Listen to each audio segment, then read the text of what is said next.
Halo pemirsa, selamat malam. Kembali bersama Edi Selalu di Hati yang lama tidak berjumpa. Malam ini saya main ke tempat Empu Gandrung. Beliau adalah owner Candi Joglo Semar, Purwodadi Grobogan. Malam ini kita akan ngobrol-ngobrol berkaitan dengan bulan Suro ya. Suro ya. Kalau Islam Muharram atau bulan Muharram ya. Ya, bulan Muharram. Selamat malam. Malam Om Swastiastu, Namo Buddhaya, salam sejahtera. Rayu. Assalamualaikum warahmatullahi wabarakatuh. Waalaikumsalam warahmatullahi wabarakatuh. Ini saya manggilnya Mas Hedi aja ya. Oh iya, familiar. Familiar. Mas Hedi ini. Kita kenali. Iya. Mas Hedi ini saya ingin mengupas berkaitan dengan bulan Suro ini ya. Bulan Suro ini kan identik dengan, ibaratnya kalau orang Jawa itu identik dengan tirakat ya. Tirakat, prihatin, dan bahkan fenomena di Jawa ini tidak ada yang berani punya gawe, istilahnya hajatan di bulan Asyura. Itu mungkin bisa dijelaskan asal muasalnya seperti apa? Ya, perlu kita ketahui kepada seluruh teman-teman ya yang ada di media sosial atau pemerhati budaya dan juga pecinta budaya lainnya, bahwa kita selaku masyarakat yang berbudaya memang tidak akan pernah asing dengan ritual waktu yang bernama bulan Suro itu sendiri. Memang di dalam perhitungan kami dan juga budaya leluhur, Suro ini menjadi salah satu penanda atau pengeleng-eleng. Kalau orang Jawa itu kan pasti menggunakan filosofis ilmu titan. Sebenarnya apa sih makna Suro ini? Kok ada yang mengidentikan bahwa bulan Suro itu bulan yang sakral. Ada juga yang mengidentikan bahwa bulan Suro itu bulan yang tidak boleh digunakan untuk hajatan dan sebagainya. Artinya memang memiliki nilai kandungan bulan khusus daripada bulan yang lainnya. Perlu kita sampaikan juga, bicara tentang sejarah peradaban itu kan memang panjang ya. Bahkan di jagat para dewa dulu ada yang namanya zaman Asura. Zaman Asura itu adalah zaman di mana bumi ini masih banyak didiami oleh para siluman-siluman atau makhluk-makhluk mitologis. Berarti ini kita bicara jauh sebelum sebelum Islam. Sebelum ada peradaban yang bisa dikatakan peradaban yang sekarang ya, yang diidentikan sebagai zaman keagamaan ya. Jadi dulu memang masyarakat telur kita itu membuat perhitungan waktu atau pola itu menggunakan sistem perhitungan matahari. Ya, termasuk tidak hanya Suro aja, ada bulan-bulan Jawa yang ditengarai sebagai permulaan atau siklus untuk berkehidupan, seperti siklus menanam dan sebagainya. Nah, untuk mengawali perhitungan tahun Jawa itu sendiri juga Suro ini menjadi salah satu awal dari perhitungan penanggalan Jawa. Jadi dulu zaman Asura ini banyak sekali makhluk-makhluk mitologis yang masih mendiami di jagat Acapada ini, hingga akhirnya ada dewa-dewa yang pada turun untuk membersihkan atau membuat keamanan di jagat bumi kita. Salah satunya yang ditugaskan waktu itu adalah Dewa Betari Durga, yang mana Betari Durga ini bisa diindikan sebagai seorang dewi yang memiliki karakter meleburkan seluruh angkara murka.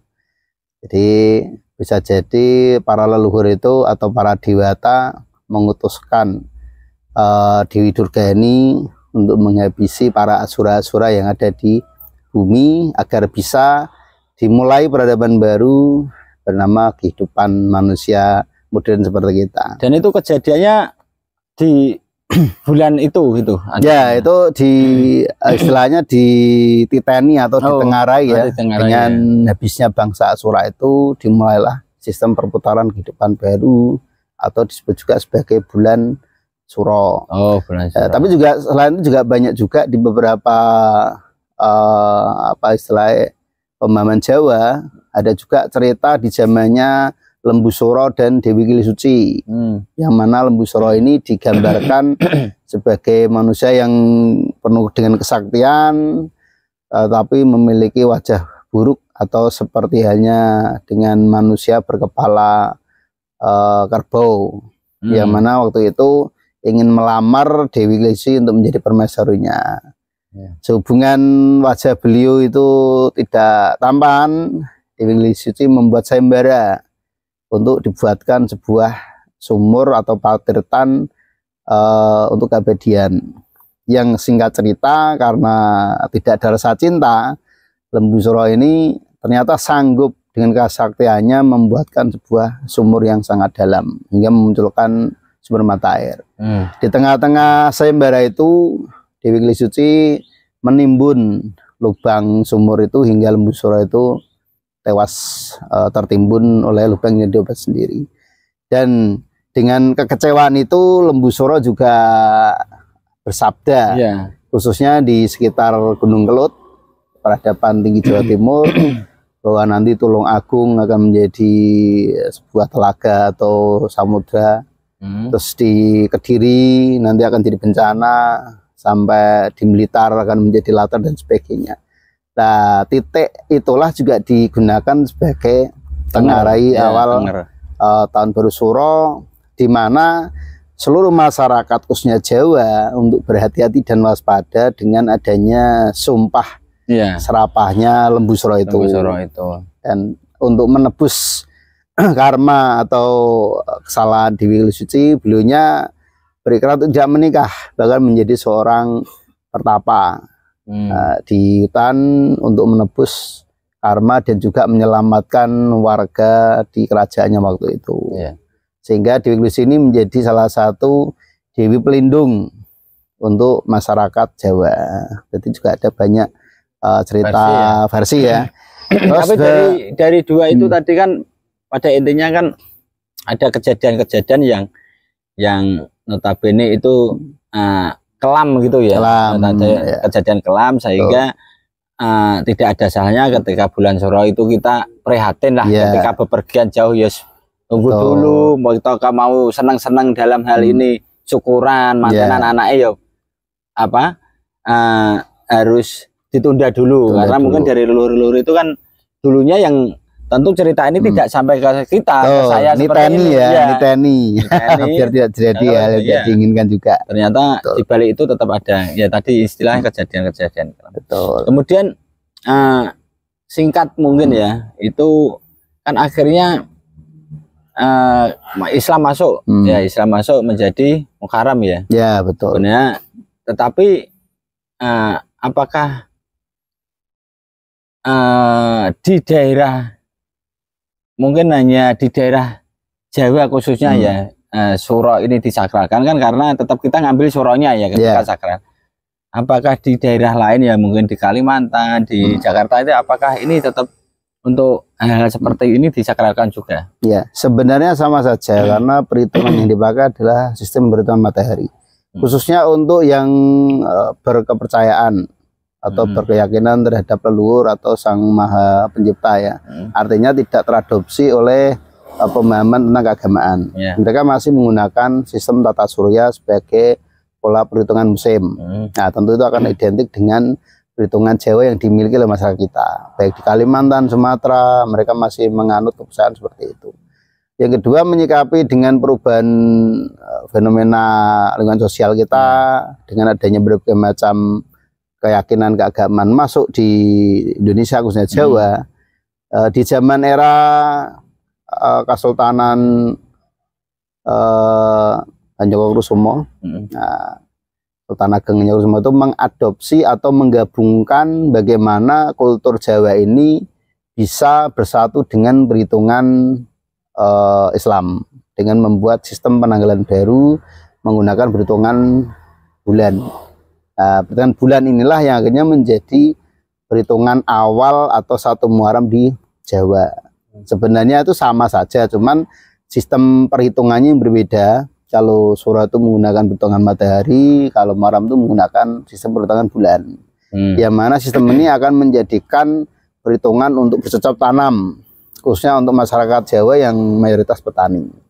Tapi kalau yang sistem perhitungan matahari itu untuk masyarakat yang berpencarian nelayan, karena menggunakan angin muson barat dan muson timur.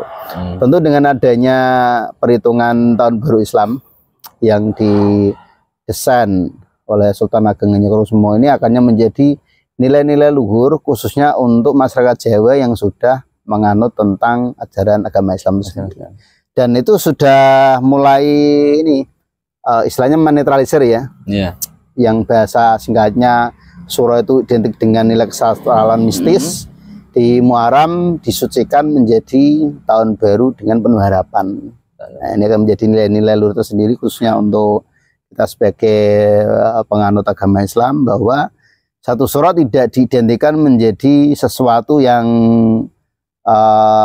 sakral dalam arti magis atau mistis, tapi lebih pada sistem perhitungan dengan harapan-harapan yang lebih baik. Dan akhirnya ketika tumbuh harapan-harapan, kita meningkatkan nilai-nilai spiritual kita ya. Kan karena ada di tanggal 10 suronya ada santunan anak yatim. Betul sekali. Ada peningkatan nilai-nilai spiritual di dalam bulan suro ini. Benar sekali. Pemirsa, singkat ini tadi berkaitan dengan asal muasal bulan suro, kenapa kita harus percaya hal-hal semacam itu, dan itu kita kembalikan kepada pemirsa, mau percaya silahkan, mau tidak silahkan. Tetapi intinya konten ini kita tidak merasa menggurui, kita hanya berbagi pengalaman, berbagi literasi. Sebagai manusia yang memiliki akal pikiran, silahkan renungkan sendiri. Silahkan pikiran, cocok ya monggo, gak cocok ya silahkan. Demikian.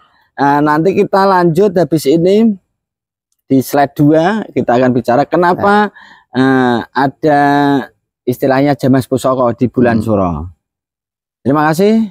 Assalamualaikum warahmatullahi wabarakatuh. Waalaikumsalam warahmatullahi wabarakatuh.